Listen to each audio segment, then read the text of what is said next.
There are names in history that feel less like family names and more like institutions: Rockefeller, Vanderbilt, Carnegie, and Astor, especially Astor. It's a name that conjures the scent of old money and cigar smoke, the rustle of silk in Gilded Age ballrooms, the unshakable granite of New York real estate. The Astor name was a synonym for the American dream, magnified to the scale of a dynasty. It was a brand, a fortress, a legacy. But a legacy can be a heavy thing to carry. A fortress can become a prison.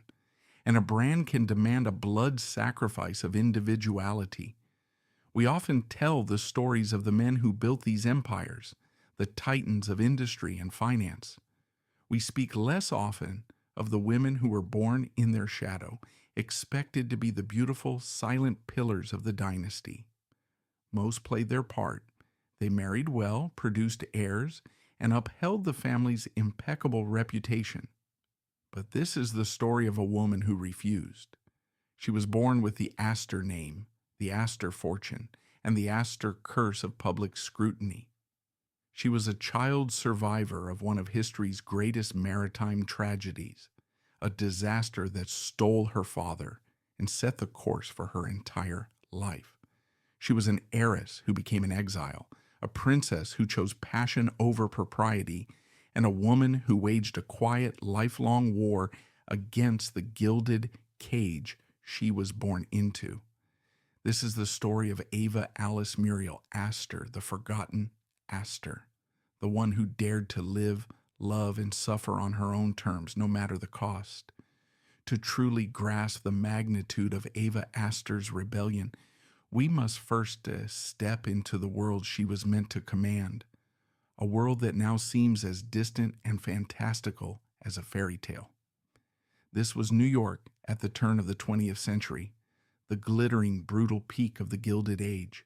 It was a society governed not by laws, but by codes, unspoken, unwritten, but utterly unbreakable rules of conduct. This world was personified by one woman, Carolyn Schermerhorn Astor, Ava's formidable grandmother-in-law, and the undisputed queen of New York society. It was she who curated the legendary 400, a definitive list of the only people who truly mattered, the families whose blood was blue enough and whose fortunes were old enough to be considered acceptable. To be on the list was to exist. To be excluded was social death. Life within this golden circle was a performance. Every dinner party, every debutante ball, every summer retreat to the colossal cottages of Newport, Rhode Island, was a carefully staged act. For women, the rules were even more stringent. A woman's virtue was her currency. Her reputation was the family's honor. A proper marriage was not a matter of love. It was a strategic merger, a union of fortunes and bloodlines. Divorce was a stain so deep it could never be washed away. And a scandal, particularly one involving a woman's indiscretion, was a form of treason against the entire class. Into this rigid, unforgiving world, Ava Alice Muriel Astor was born in 1902. She was the daughter of Colonel John Jacob Jack Astor IV, the inheritor of the family's vast real estate fortune. He was more than just a businessman. He was a man of peculiar and varied interests, an amateur inventor who tinkered with gadgets, and even the author of a science fiction novel from 1894 called A Journey in Other Worlds. Her mother, for whom she was named, was Ava Lowell Willing, a celebrated Philadelphia beauty who was the very picture of high society grace and restraint. From the outside, they were a perfect Gilded Age family. But behind the closed doors of their mansions on Fifth Avenue and in Newport, the marriage was a cold and bitter disappointment. Jack was restless and intellectual. His wife was purely social. They were fundamentally incompatible, and their unhappiness festered. In 1909, they committed an act that sent shockwaves through the 400. They filed for divorce. The press was relentless. It was a public spectacle, a crack in the perfect facade of America's most powerful dynasty.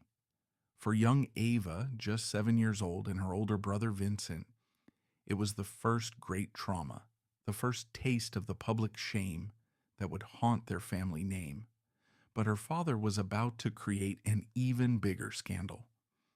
In 1911, at the age of 47, Jack Astor, one of the world's most famous divorcees, married Madeline Talmage Force. Madeline was beautiful, charming, and just 18 years old, a year younger than Jack's own son. Society was not just disapproving, it was openly hostile. The couple was ostracized, condemned from church pulpits, and snubbed at every turn. The Astor name, once a symbol of unassailable prestige, was now synonymous with scandal. To escape the suffocating judgment of their peers, Jack and his teenage bride embarked on a long tour of Europe, bringing his children along for part of the trip. By the spring of 1912, Madeline was pregnant, and they were ready to return home, hoping a new heir might smooth over the social animosity. For their voyage back across the Atlantic, they booked passage on the most celebrated vessel of the age, a ship hailed as a marvel of modern engineering, a floating palace of unprecedented luxury and safety. A ship they were told was unsinkable, the RMS Titanic. The first few days of the voyage were a dream. For 9-year-old Ava, the Titanic must have seemed like a magical kingdom. The grand staircase, the palm court, the swimming pool, it was a world of wonders. She was traveling first class, of course, insulated by unimaginable luxury. But she was also a child of a fractured family, traveling with her father and her new stepmother, a woman barely old enough to be her sister. The undercurrents of family drama and public scandal were ever present, even in the middle of the ocean. On the night of April 14th, the sea was unnervingly calm and black, the air bitingly cold. Shortly before midnight, a shudder ran through the colossal ship. It was a strange, grinding vibration, not violent enough to cause immediate panic, but deeply unsettling. Most passengers, the Astors included, were initially unconcerned, but Jack Astor, with his keen interest in mechanics and his experience as a military man, sensed something was terribly wrong. He went to investigate and returned to his wife with the grim news: the ship had struck an iceberg and was taking on water. What followed was a descent from opulent order into surreal chaos. The narrative of the Titanic is often told on a grand scale, a story of 2,200 souls. But for Ava, it was an intimate, terrifying nightmare. On the freezing boat deck, surrounded by the roar of steam from the funnels and the rising panic of the crowd, her father remained a beacon of calm.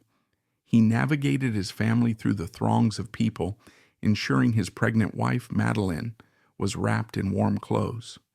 He led her and Ava to collapsible lifeboat 4.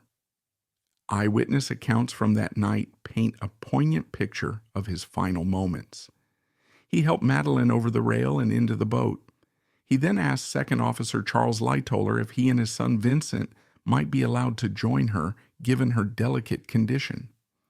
Lightoller's reply was stark and absolute. "No, sir. No men are allowed in these boats until the women are loaded first." Jack Astor did not argue. He did not use his name or his wealth to demand special treatment. He simply stepped back. He asked for the lifeboat's number, blew a kiss to his wife, and stood on the deck, watching as the small boat was lowered into the black, icy water. It was the last time his daughter would ever see him. Ava, Madeline, and her brother Vincent were among the 706 people who survived. Her father was not. His body was pulled from the Atlantic over a week later, identified by the initials sewn into his collar. The immense Astor fortune had been powerless against the laws of the sea and the code of maritime chivalry. For the second time in her young life, Ava Astor was at the center of a global news story, no longer just the child of scandal, but the orphan of a tragedy that would define the century. The little girl who was wrapped in a blanket aboard the rescue ship Carpathia had inherited not just millions of dollars, but a deep and abiding trauma, a first-hand knowledge that the world, for all its gilded surfaces, was a fragile and dangerous place. The aftermath of the Titanic reshaped the Astor family forever. Ava's brother, Vincent, now just 20 years old, was thrust into the role of family patriarch. Having witnessed the public disgrace of his parents' divorce and the tragic consequences of his father's second marriage, Vincent became a man obsessed with duty, control, and above all, the restoration of the family's good name. He would become a celebrated philanthropist and businessman, a pillar of New York society, but he was also a stern, implacable, and deeply conservative man, and his gaze was fixed firmly on his younger sister. Ava grew into a striking and sophisticated young woman. She was dark-haired, with intense, intelligent eyes, less of a classic beauty than her mother, but possessing a magnetic, brooding quality. The weight of expectation on her was immense. It was her duty, as Vincent saw it, to make a brilliant, unimpeachable marriage that would wash away the stains of the past. For a time, it seemed she would comply. The 1920s were roaring, and Ava, an Astor heiress, was one of its princesses. In 1924, she made the perfect match. She married Prince Sergei Obolensky, an impossibly charming and handsome Russian aristocrat who had fled the Bolshevik Revolution. He was a genuine prince, a former cavalry officer with impeccable lineage and heroic war stories. It was a marriage that seemed torn from the pages of a romance novel. The New World's greatest fortune united with the Old World's noblest blood. Their wedding was the event of the season. They became one of the most glamorous couples on the international scene, flitting between London, Paris, and New York. They were the epitome of jazz-age chic. Ava had performed her duty magnificently, but the performance was exhausting. Behind the glittering parties and the endless travel, the marriage was emotionally barren. Obolensky was a man defined by his lost world, perpetually charming and perpetually in need of his wife's fortune to maintain his princely lifestyle. Ava, meanwhile, was possessed of a sharp mind and a restless soul. The endless carousel of high society felt hollow to her. The girl who had looked into the abyss of the North Atlantic craved something more real, more substantial than champagne and small talk. She was suffocating in her perfect marriage, and so she began to look for an escape. She found it not in the arms of another prince or a captain of industry, but with a man who represented everything her world was not. His name was Raymond von Hofmannsthal. He was an Austrian writer, the son of the revered poet and opera librettist Hugo von Hofmannsthal. He was not wealthy or titled in the way her circles understood. He was intellectual, artistic, witty, and bohemian. He saw the woman behind the Astor name. Ava fell desperately, recklessly in love. Their affair was a clandestine world of stolen moments and secret passions, a stark contrast to the public performance of her marriage to the prince. For the first time, Ava felt she was living an authentic life. But their passion would have a consequence that would shatter her world and make her father's scandals seem trivial by comparison. In 1932, while still legally married to Prince Sergei Obolensky, Ava discovered she was pregnant with Raymond's child.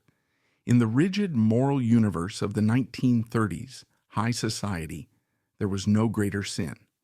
A woman's infidelity was a disgrace.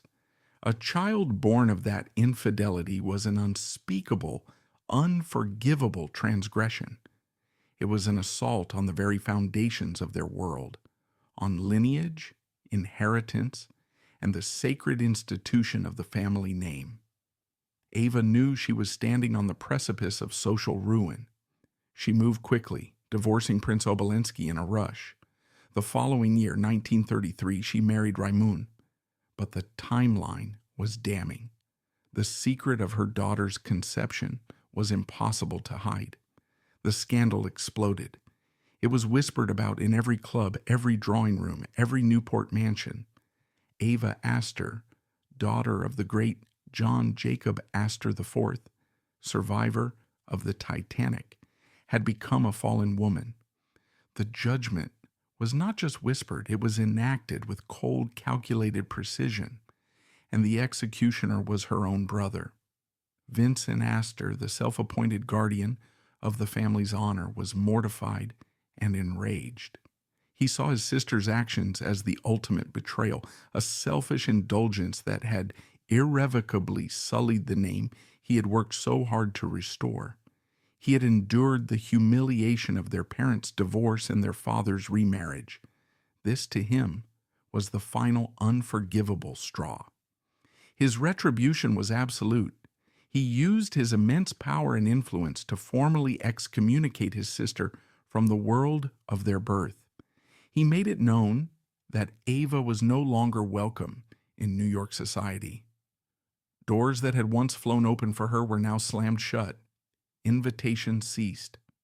Friends, fearing Vincent's wrath, turned their backs. She was rendered a pariah in her own city, a ghost at the Feast of the 400. This was more than just social snubbing. It was a profound act of familial cruelty. Vincent and Ava had been bound by a unique and terrible trauma. They had survived the same shipwreck, lost their father on the same night. One might have expected this shared tragedy to create an unbreakable bond. Instead, it had forged two completely different people with opposing survival strategies. Vincent sought safety in rigid conformity and the accumulation of power. Ava sought it in the chaotic pursuit of personal freedom and authentic emotion. His solution was to control the world. Hers was to escape it. This final conflict was the tragic culmination of their divergent paths. Vincent's wife, Brooke Astor, would later write with telling understatement that Ava was simply not a part of their lives. She had been systematically erased. Faced with a society that had cast her out and a brother who had disowned her, Ava did the only thing she could. She took her husband and her child and fled. She turned her back on America and established a new life in Europe, primarily in London. She had won her freedom, but the cost was her home, her family, and her entire past. The Astor heiress was now an Astor in exile. London in the 1930s was a world away from the stifling propriety of New York. It was a city buzzing with new ideas, a haven for artists, writers, and thinkers who were challenging the old order. In this more tolerant and intellectually curious environment, Ava Astor didn't just hide, she thrived. Freed from the obligation to be a society hostess, she became something far more interesting, a serious and influential patron of the arts. Her home at 28 Regents Park became a gathering place for the era's most creative minds. She hosted salons that included the brilliant and flamboyant photographer Cecil Beaton, who became a close friend and captured some of the most insightful portraits of her. She was a vital financial supporter of the Ballet Russes de Monte Carlo, helping to keep the avant-garde dance company alive.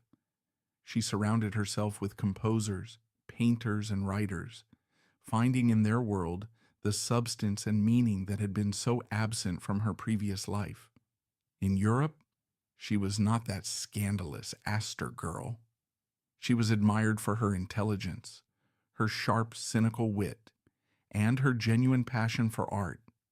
This was the life she had been searching for. She had found a community that valued her for her mind and her taste, not her bloodline.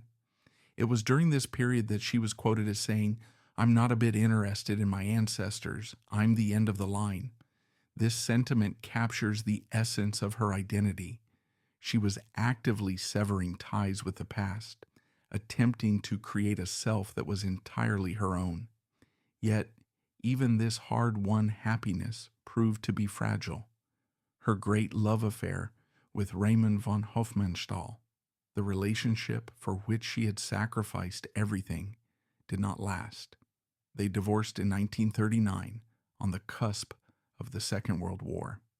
The pressures of exile, the looming global conflict, and perhaps the simple erosion of time wore their passion away.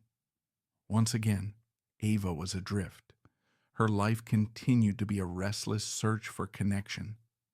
In 1940, she married for a third time to Philip Harding, a British journalist. The marriage was brief, ending in divorce in 1945 as the war concluded. Just a year later, in 1946, she tried again, marrying David Pleydell Bouverie, an English architect from an aristocratic family. This fourth and final marriage also ended in divorce in 1952. Back in New York, this succession of marriages and divorces only confirmed the narrative Vincent had created, that Ava was unstable, flighty, and incapable of honoring any commitment. But to view it that way is to miss the deeper, more poignant truth. Her 4 marriages were not necessarily a sign of frivolity, but perhaps of a desperate, unrelenting hope. She was a woman who refused to settle for unhappiness. She kept searching for a partnership that worked, for a safe harbor in a life that had begun with such a profound loss of stability. She would rather face the public judgment of another divorce than the private misery of a loveless union. It was in its own way an act of profound courage and optimism. The central unresolved debate of Ava Astor's life is one of perspective. History, largely written by the society that condemned her, painted her with a simple brush. The reckless heiress, the poor little rich girl who squandered her legacy and brought shame upon a great name. From the vantage point of her brother Vincent and his peers, her life was a cautionary tale, a series of moral failures that confirmed their belief in the importance of duty, restraint, and tradition. She had been given everything, wealth, status, beauty, and in their eyes, she had thrown it all away for selfish passion. But if we step outside their rigid, judgmental framework and view her through the lens of the 21st century, a completely different portrait emerges. We see a woman fighting for a type of personal and emotional autonomy that was radical for her time and class. She was born into a system that treated women as ornamental property, chess pieces in dynastic games. She was expected to suppress her own desires, her own intellect, and her own heart for the good of the family brand. She simply refused. Her affair and her pregnancy were not just a personal choice.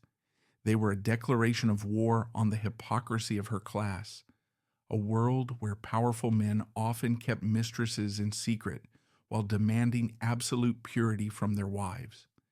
Ava's crime was not her passion, it was her honesty. She refused to live a lie. She wanted her love and her child to be legitimate, and she paid the price for that demand. Was she a proto-feminist icon? Perhaps not consciously. Her rebellion was likely more instinctual than political, but her life story is an undeniable testament to the crushing weight of patriarchal expectations and the courage required to defy them. She was messy, flawed, and made impulsive choices, but she was also a woman who insisted on her right to author her own life. This complexity is what makes her so compelling. She was not a simple villain or a perfect heroine. She was a deeply human woman, navigating a life defined by extraordinary privilege and extraordinary pain. What, then, is the legacy of Ava Astor? It cannot be found carved in stone on the facades of New York buildings. Her brother Vincent, the man who cast her out, is remembered as one of the city's great builders and benefactors. The Astor name lives on through his philanthropic work. Ava's legacy is quieter, more ephemeral, but perhaps no less important. It is the legacy of a question, a challenge to the very definition of a life well lived. Her story forces us to look beyond the grand narratives of history and into the private struggles that so often shape it. By choosing exile, she became a living symbol of the decline of that old, unbending aristocratic order. The world was changing, and the unquestioned power of the 400 was beginning to crumble, giving way to a new, more modern world where personal fulfillment began to compete with social duty. Ava was a casualty of the old world, but also a harbinger of the new. Her rift with her brother was permanent. Both Titanic orphans, they took different paths through the wreckage. He clung to the shore of respectability. She sailed for the horizon, seeking new lands, even if she never quite found a permanent home. In the summer of 1956, during a rare visit to New York, Ava was in her apartment on Madison Avenue. On July 19th, she suffered a debilitating stroke. She died 2 days later in the hospital. She was only 54 years old. Her turbulent, passionate, and defiant life had come to a quiet end in the very city that had once been her kingdom and later became her prison. Tellingly, she was not interred in the grand Astor family mausoleum, the final resting place of the dynasty's patriarchs. She was buried in a modest plot in a cemetery in Rhinebeck, New York, forever separate, even in death. The story of Ava Alice Muriel Astor is ultimately a story of contradictions. An heiress, a survivor, a restless soul. Ava Astor spent her life escaping the gilded expectations of her name in search of something real.